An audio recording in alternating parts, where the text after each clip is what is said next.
வணக்கம் நண்பர்களே. இன்று நாம் பார்க்க போவது நாம் தமிழர் கட்சியின் தலைமை ஒருங்கிணைப்பாளர் சீமான் அவர்கள் இயக்கிய திரைப்படங்களை பற்றிதான். அரசியலுக்கு வருவதற்கு முன்பு தமிழ் சினிமாவில் இயக்குனராக தனது தனித்துவமான படைப்புகளை கொடுத்தவர் சீமான். அவர் இயக்கிய திரைப்படங்கள் மொத்தம் 5. அவை என்னென்ன என்பதை வரிசையாக பார்ப்போம். பாஞ்சாலங்குறிஞ்சி வெளிவந்த ஆண்டு 1996. இதில் நடித்த நடிகர்கள் பிரபு மற்றும் மதுபாலா. இசையமைத்தவர் தேவா.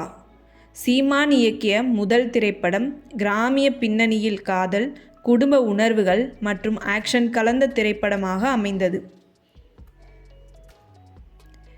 இரண்டாவது திரைப்படம் இனியவளே.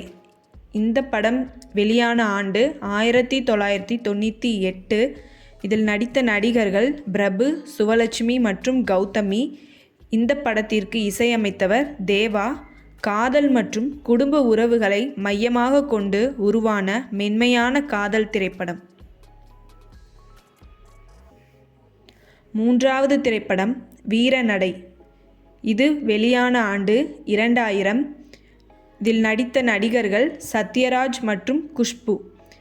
இந்த படத்திற்கு இசையமைத்தவர் தேவா. கிராமத்து அரசியல், குடும்ப மோதல்கள் மற்றும் சமூக பிரச்சினைகளை மையமாக கொண்ட படம்.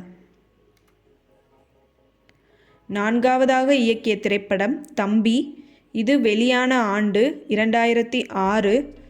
நடித்த நடிகர்கள் மாதவன் மற்றும் பூஜா. இந்த படத்திற்கு இசையமைத்தவர் வித்யாசாகர். சமூக அநீதிகளுக்கு எதிராக போராடும் இளைஞனின் கதையை மையமாக கொண்ட அரசியல் கருத்துகள் நிறைந்த திரைப்படம். ஐந்தாவதாக இயக்கிய படம் வாழ்த்துக்கள்.